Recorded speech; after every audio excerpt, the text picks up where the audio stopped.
that you may have missed. So, from the Toronto Star, Sean Penn, another perennial loser, and cuck, loans Oscar to Zelensky until Ukraine wins war. Yeah, good luck with that. When you win, bring it back to Malibu.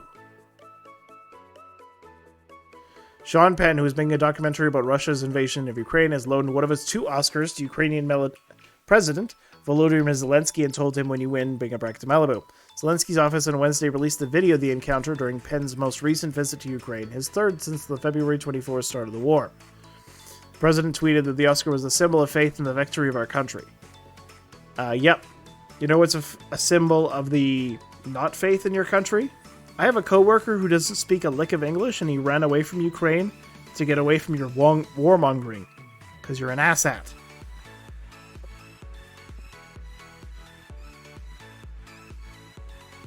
Danny is busy. Oh, are we doing the second? Are we doing the second part? No, not yet. I found a clip, by the way. Okay, whenever you're ready. I did. Okay, well then. Where do you want me to send it? In the usual location. All right, there you go. It'll be part of our news you may have missed. Put it at the end. Okay. Do you want me to cover the second story? Yeah, go for it. Okay, cool. So this is from page 6. SNL staff writers boycott over Dave Chappelle's hosting gig. Speaking of the one thing that like nobody's surprised by, there's unrest at 30 Rock. Page 6 here's over the decision to sign Dave Chappelle to host Saturday Night Live this weekend. We're told that some staff writers are so furious that the comedy superstar, who has made like quote unquote transphobic or homophobic jokes, which he hasn't, they just always like portray him that way, has been chosen to helm the iconic show that they're sitting out the episode. Of course they are, because they're a bunch of crybabies. They're not going to do the show, an insider told Page 6, but none of the actors are boycotting. But Chappelle's rep told us that there was nothing to suggest that there was a boycott when they attended writers' meetings this week. SNL revealed last week Chappelle show star would host a show with musical guest Black Star on November 12th. This will be his 3rd time as host. Go Dave. So it sounds like, like SNL, like this is such a common thread for like the lunatic left. They basically, they hate, there's literally hatred. They accuse the right, anyone on the right, of being hateful and intolerant, but they are the worst perpetrators when it comes to that kind of stuff. They always hate people who don't agree and don't, ascribe to their views or beliefs. This is such a perfect example because SNL, which is not funny anymore, is a completely and totally is taken over by the leftist woke virus. So no shock there that they're boycotting. So yeah, more of the same. All right, Steven, you got the next one? Yeah, I got the next one. All right, so Elon Musk, the road ahead is arduous. Citing dire economic outlook and company-wide email warns Twitter could die without subscription income. Well. In the first company-wide email, Elon Musk declared the economic outlook appears dire and that absent subscription-based revenue, the company could go under during the economic slowdown. Sorry that this is my first email to the whole company, but there is no way to sugarcoat the message. Musk wrote in an email, according to Insider. Frankly, the economic picture ahead is dire, especially for a company like ours that is so dependent on advertising in a challenging economic climate. Without significant subscription revenue, there's a good chance Twitter will not survive the upcoming economic downturn. We need roughly half of our revenue to be subscription. The road ahead is arduous and will require intense work to succeed. Yeah. And of course, they recently changed from having just Twitter Blue be a subscription to, if you want to be verified, you need to have a subscription. So it changes it so that it's no longer available to the privileged elite. It is available to the masses. Yet apparently not available to us. Where are we at, Elon? Actually, from what I read, it was only available to iOS customers for now. So we'll see. Yeah, give him a break. This is a very quick turnaround, so it's got to take some time to get it all worked out. I don't know. Like a lot of people say, like, maybe it's good that Twitter tanks because Twitter has been kind of a gigantic mess for a long time. This may be part of the reason why Elon wanted to kind of, get out of this game. Yeah. Because he knew that the company was just not very viable, and that also might be the reason why he met with all those like leftist groups last week, because the big threat was advertising, because they hold a lot of sway and a lot of power over advertisers. However, if Elon is able to take the company through this like next little season and help them survive the initial kind of like wave of freakouts from the leftist activists, this company may actually grow to become one of the most amazing. I think that with a new subscription base, because they're going to be charging, and it's not a big amount, it's like less than Disney Plus per month for a verification, and verification on Twitter does change how you are read and interpreted and how people communicate with you. Yeah. Like, when you're verified, then you have a notification tab just for other verified users. So that does change your interaction with other people on Twitter. So, yeah, I think there's going to be a few million subs. Yeah. And if you have a few million subs, then that's... Actually, it'll probably be more than that. It'll probably be like 100 million subs. And I think like the other things, like getting the verified badge, like $8 a month, also get you. It's gonna supposedly get you a lot of like additional benefits, longer, more options, more. The only thing it really gives me so far is the ability to edit my tweets within half an hour of posting it. Yeah, but he's been saying that there's more stuff coming down. Yes, down the line, like the ability to like post long form videos, for example.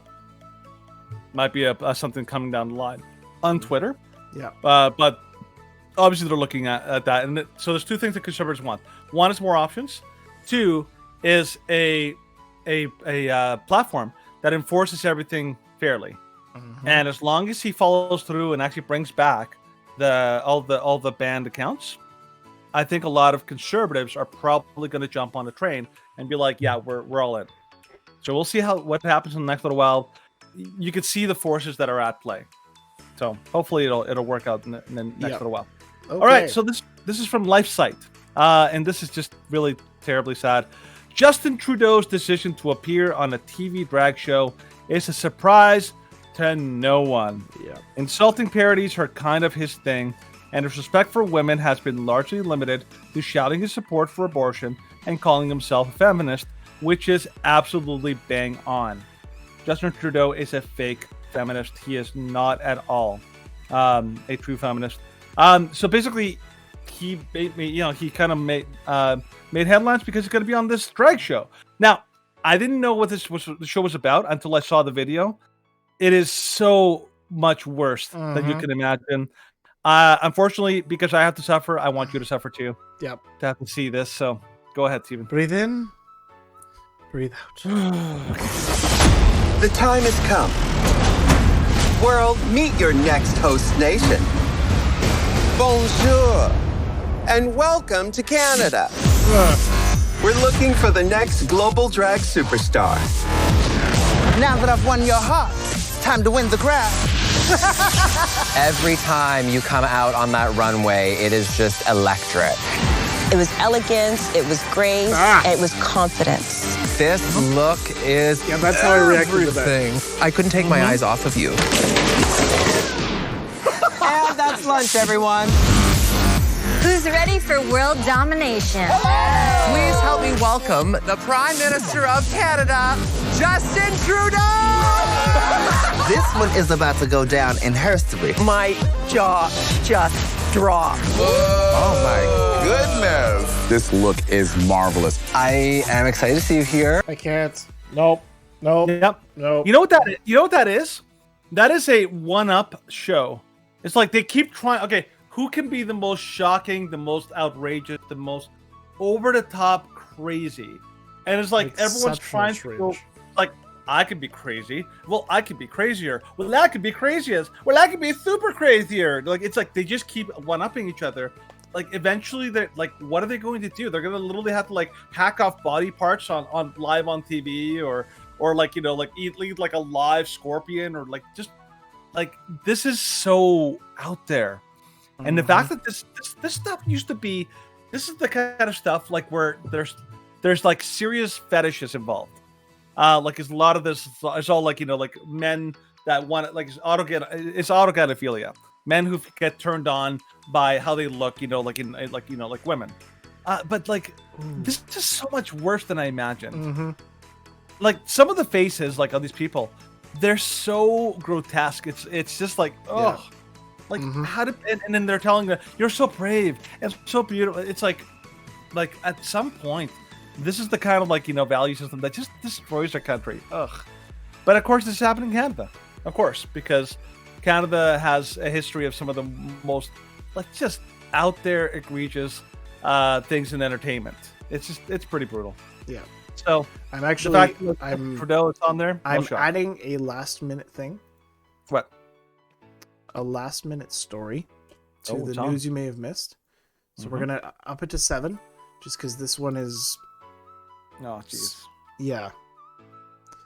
Because we actually had somebody at the party that was on Tuesday. Yeah. That was one of the lawyers that was fighting against the province. Yeah. So. From the JCCF. Yep, from the JCCF. And it was funny because he and I were chatting, and apparently he used to mow my aunt's lawn when he was like 10. Really? So I was like, well, that's funny. But from Summit News, countries that have sought zero COVID lockdowns have the least immunity. Well, that's not surprising in any way. Analysis estimates that only 17% of Chinese population have immunity from the virus. The analysis by the Institute of Health Metrics and Evaluation at the University of Washington School of Medicine estimates that China, which still has multiple lockdowns in place, has the lowest level of immunity to COVID-19 on the planet. Other nations that didn't institute harsh lockdowns, including Russia, Singapore, and Brazil, have thought to have the highest immunity levels, according to the research. Research estimates immunity rates according to the infection numbers, vaccination rates, and how much time has passed in the interim. Posits that by the end of October 2022, just 17% of the Chinese population have immunity from the virus, while Russia is estimated to have an immunity rating of 74.5%. And of course, Singapore's immunity rating is also around 70%, and Brazil's 68%. And Japan, immunity for the win. And Japan, another country that put into place harsh restrictions, is believed to have just 38.9% immunity. So, this was well expected. Yep. Nobody thought that this would be any different. This is just another statistic to add to the pile. The gigantic mountain. The gigantic mountain of lockdowns were stupid. Yeah, and actually, of course, from Conquer Worm, low-vax counties versus high-vax countries, excess death rates also screams vax bad. It's negative efficacy. Yes. It's the big problem. Negative efficacy, and nobody seems... Like, it's so hard to drill that even minorly. Because as soon as you say, it's like, well, like, can you at least admit that the vaccine was bad? Why do you keep talking about all these conspiracies, and like, why would you assume that all these people are out to get you? We're like, we're not assuming that all of them are out to get you, and all of them are evil. We're just saying that they're weighing the risk of coming out, and they're not brave enough, or they've bought into the lie so wholeheartedly that they believe it themselves. That's basically the two options now. Is they're afraid of the outcomes. Yeah. Because they know that if they come out against it, and if they come and say, it's probably not all that safe or all that effective, then you're going to have the same result. You're going to have the same end result as Dr. Daniel Nagase. Yep. In which the province came after him with a vengeance. Well, an amazing thing is, like, the College of Physicians, I think, here in Alberta, I was listening to John Carpe talk about it. In the past, their role was so minimal. It was like basically dealing with like the rare doctor who was doing something really dangerous, like, you know, like they had to, like, you know, be like, okay, we're gonna address that. They went from barely ever having to deal with any kind of doctor doing something harmful to basically being the vaccine Gestapo. It was crazy when I found that out. I was like, geez. Yeah, so like there was somebody at the party, a guy that I thought like, I'm like, okay, here's a fairly like, well-off Christian who was so convinced that everything from the masks to the lockdowns to the vaccine to everything is completely justified. Thank goodness for our wonderful, like, amazing, loving government that protected us so well. I was like, no, like not even close. And he's bought into the narrative, like he was spoon-fed the narrative that, oh, anyone who disagrees is a crazy conspiracy theorist. And I'm like, yeah, they basically got you. They got you real good. They got you well. You are deep into the hole. Yeah. So yeah, so so a lot of people are calling for these things to come back, but another reason to not to believe them. All right. But speaking of our government spoon feeding nonsense, this is from Rebel News. Children are given pro cricket eating assignment in a Maple Ridge, BC school. We try to offer stories on a range of topics that kids typically find interesting. Les Plan editor Janet Wichorczak told Rebel News. Yeah. All right, so here. This is from a BC father who was shocked when his child came home with a pro cricket eating assignment from school. My kid knew well enough to bring this home yesterday. Second school day of the year, and the indoctrination begins. This is School District 42 in BC. If this concerns you, share it. So, Todd Preddy's child, along with other students in a Maple Ridge Elementary School, received a 4-page Canadian reader assignment titled The Farm of the Future? Earlier this year. The resource was published by an education service called Le Plan and is centered around the world's largest cricket factory, which was recently built in Ontario. Despite the UN praised bug-eating facility being massive in size, only 60 employees are needed for it due to it being predominantly run by artificial intelligence. So then it goes about Angelina Jolie and all that. Basically, okay, here we go, a little lower. Wichorczak says she picked this particular story for the Canadian Reader September issue because she thought the combination of artificial intelligence bugs as a potential food source in Canada would grab the attention of young readers. Oh, we did this because we think that's what's hip with the kids. That's the reason we did it. But why does the resource only mention appealing comments about cricket eating in Ontario's cricket factory? The resource makes no mention of allergies and parasites that are associated with eating crickets, nor does it touch on what AI could mean for the financial well-being of society when it replaces jobs that were historically offered by humans. In response, Wichorczak stated that the purpose of the article wasn't to provide pros and cons about cricket eating, well, clearly, or farms that use AI. It was to provide students with an interesting article about this new farm, what it's producing, and why. So basically, now, on the list of like egregious things that they could be teaching children in our Canadian schools, this is not up there, but it shows that they're already starting to. They want to plant the seed, start getting it out there, so that kids. Because remember, that's the whole plan is to normalize things that are not normal. This is the MO of everything. This is why they try to get gay content and trans content in schools, because they want to normalize it. They want to make it. This is normal. Having 2 moms and having 2 dads and having gay parents and all that kind of stuff, totally normal. Engaging in any and all forms of sexual immorality of any kind, it's totally normal. It's a free-for-all buffet. And of course they're doing that with bugs because in the future they want to make it so that the only people who can eat meat are the elites, and us poor penniless plebes are going to have to eat the bugs. So that's their ultimate plan. So that's what they're going to do if they can. Yeah. So all right. That's that story. That's that story. And finally, so from 2 days ago, Alberta Court of Appeal dismisses unvaccinated woman's case for organ donation. So the Court of Appeal has upheld the requirement that eligible transplant recipients be vaccinated against COVID, saying the stipulation did not violate the charter rights of a woman who refused to get a dose. Annette Lewis filed a legal challenge against AHS doctors in a hospital earlier this year when she was unable to get a life-saving organ transplant due to her unwillingness to get vaccinated.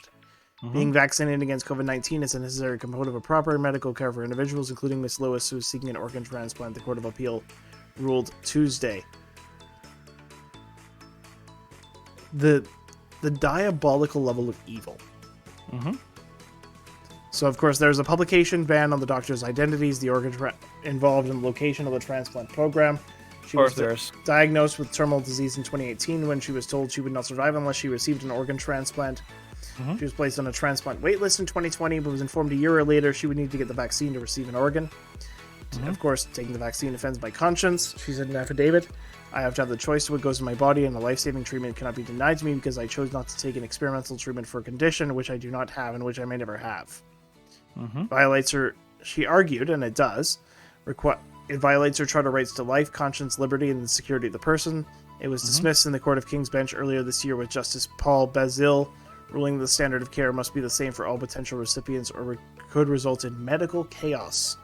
It has no application on clinical treatment decisions, in particular for doctors establishing preconditions for organ transplants. Oh, that's disgusting. Truly horrifically disgusting. Tell me exactly on what basis can you make that this person has to have a vaccine? What possible justification could they make? I mean, let's give them the benefit of the doubt. What is the potential justification? Well, their justification was that her coming in for the organ transplant, and their justification was, if you're vaccinated, then you're less likely to transmit the virus, which of course is not true. But that's what they based all of the mandates on.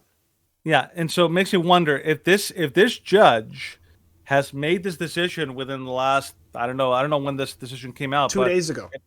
2 days ago. That means that this judge is completely ignorant of the current science. Completely ignorant, because remember that story in New York? The judge in New York basically not only forced the medical all those professionals to get their jobs back, but also ordered back pay. Yes, because he basically said the science is now completely against you. Yeah. The vaccine does not prevent transmission. That is now settled. It's no longer a question mark. It is settled. The vaccines do not prevent transmission. The fact that this judge made that decision is based on completely arbitrary, doctors well, I don't feel comfortable giving someone an organ transplant that might have COVID. I'm like, what? You're basing that on just nothing, and this is why that's why I have so little respect for these judges. I don't care how. I really don't care how you're a legal expert. Give me a break. You're a legal expert who makes a decision that a 10-year-old can probably tell you is wrong. I hate to say it, but you're an idiot. And if I met a judge like this who's made a decision, I'm like, you're an idiot. Get out of the literally quit your job. Yeah. Quit. You're incompetent.